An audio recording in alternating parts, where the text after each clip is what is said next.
pokok bahasan kita di sini ya, terkait dengan P3K, di mana alokasi dasar dihitung berdasarkan data belanja gaji yang perhitungkan tadi belanja gaji ke-13, kebijakan THR, dan kebijakan formasi P3K. Nah, bagaimana breakdown-nya? Gaji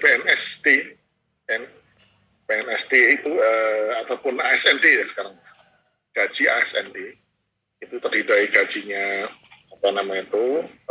PNSD dan ASN dan P3K yang sudah diangkat, ya sudah di NIP, sudah diangkat, itu perhitungan gaji pokok dan tunjangan melekat, tunjangan keluarga, tunjangan jabatan, ya, usulan struktural umum, tunjangan beras dan tunjangan PPh. Kami tidak memperhitungkan tunjangan daerah karena sangat bervariasi. Kemudian ada formasi P3K, yaitu guru maupun non guru. Nah, di tahun 2021 ini, di tahun 2022 ini memang kita agak sedikit berbeda dengan tahun-tahun lalu. Karena memang ada sedikit kendala ya Bapak Ibu pada waktu perhitungan, pada waktu pengangkatan ataupun seleksi P3K tahun 2021. Yang kami dapat info dari rekan-rekan dari Menpan BKN, itu baru dilaksanakan di akhir-akhir tahun ini. Sehingga nanti baru diangkat di tahun 2022. Kami juga memperhitungkan juga. Kami juga memperhitungkan juga terkait mengenai nanti bagian daripada lokasi dasar yang dulu di tahun 2021 saat ini masih belum digunakan untuk pembayaran P3K. Nah, kemudian untuk dalam RUU APBN, ini bukan undang-undang APBN, dirumuskan bahwa alokasi dasar dihitung berdasarkan gaji ASN. Lanjut.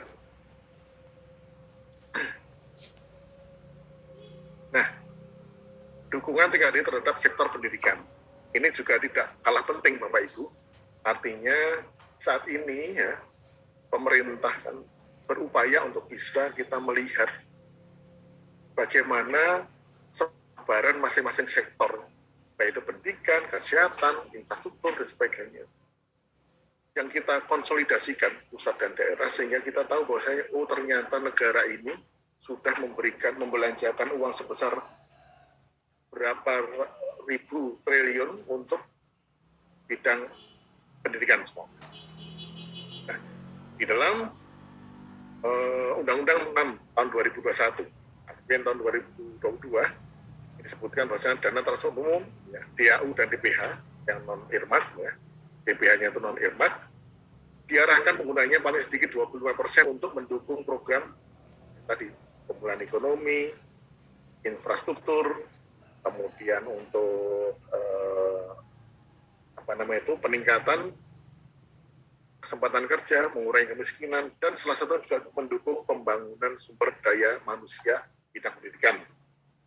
Di sini dijelaskan bahwasanya yang dimaksud dalam mendukung pembangunan sumber daya manusia bidang pendidikan adalah di dalamnya itu ada termasuk pembayaran gaji P3K daerah.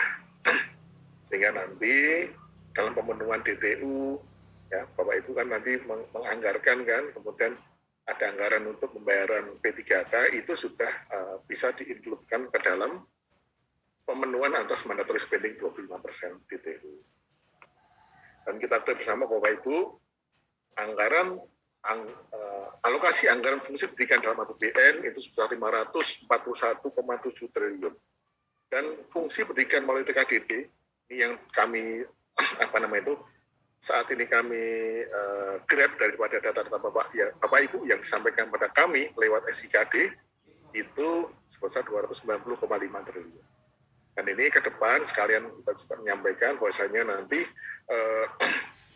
perlu adanya tagging di APBD Bapak Ibu untuk mempermudah kita bersama dalam rangka menunjukkan bahwasanya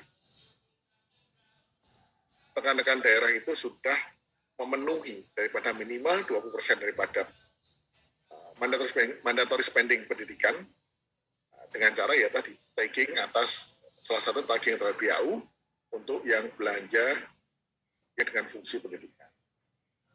Lanjut.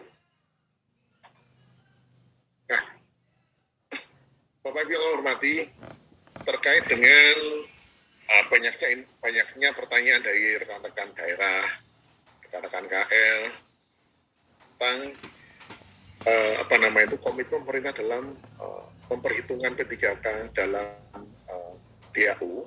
Ini kami sudah menyampaikan pada tanggal 13 Desember 2021 kemarin surat nomor 204 PK 2021 ini terkait mengenai perhitungan P3K di dalam alokasi dasar atau bukan DAU. Poin-poin penting dalam surat ini adalah alokasi dasar telah mempertimbangkan jumlah gaji ASN pada institusi daerah. Kemudian kami mendasarkan itu semua dari KL, rekan-rekan kami di Kemenpan RB.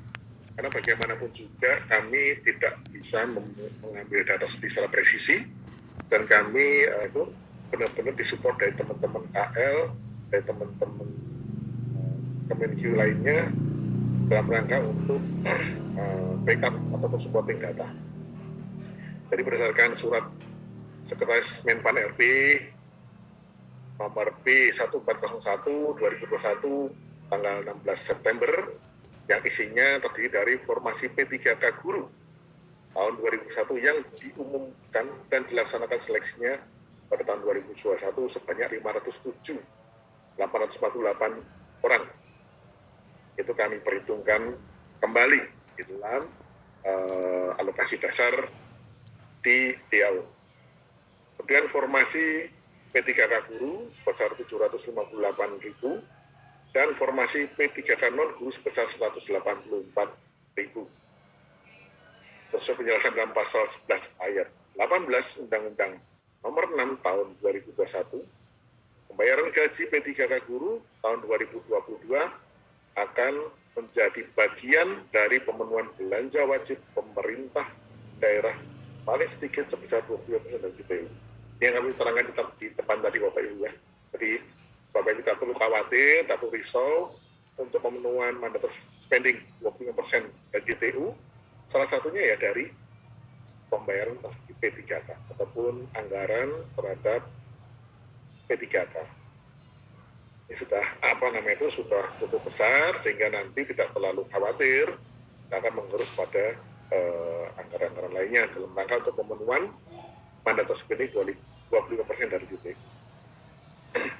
Ya, jadi di sini kami sampaikan Bapak Ibu bahwasanya dalam penghitungan alokasi dasar ya, tahun 2022 ini kita mempertimbangkan pertama yang diangkat di tahun 2021 yang ikut seleksi 2021 diangkat dan kemudian mau dipekerjakan tahun 2022, kemudian kita pertimbangan juga dengan kemarin yang sudah dialokasikan ya, bagian yang sudah dialokasikan di dalam DAU 2021 khususnya untuk P3K kami pertimbangkan sebagai pengurang, ditambah lagi dengan formasi P3K di tahun 2022 yang akan berhitungan sebanyak 3 bulan.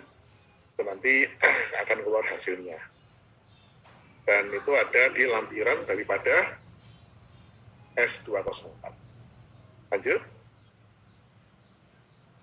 Nah ini Bapak Ibu, selain daripada tadi kita bicara mengenai P3K, ya kita sudah paham ya tadi bagaimana P3K itu diperhitungkan dalam DAU, maka kita juga tidak lepas juga berbicara mengenai apa sih kewajiban yang harus dilakukan oleh Bapak Ibu semua dalam rangka penyaluran DAU-nya ke daerah itu lancar jaya. Yaitu pertama, adanya laporan yang ini wajib nih Bapak Ibu, mohon untuk diperhatikan. DAU tiap bulan itu syarat salurnya itu adalah menyampaikan laporan belanja pegawai ASN, itu ada PNSD dan PNSD dan P3K. Kemudian untuk ini tiap bulan ya Bapak Ibu ya, dan jangan terlambat ya, karena sebelum tanggal 7 laporan tahun berikutnya, bulan sebelumnya, Itu kami harapkan bisa sampai sehingga nanti pada waktu penyaluran DAU bulan berikutnya itu tidak terjadi penundaan. Kemudian dia untuk bulan Februari ini juga ada tambahan. Selain daripada tadi laporan belanja pegawai, juga ada laporan rencana penggunaan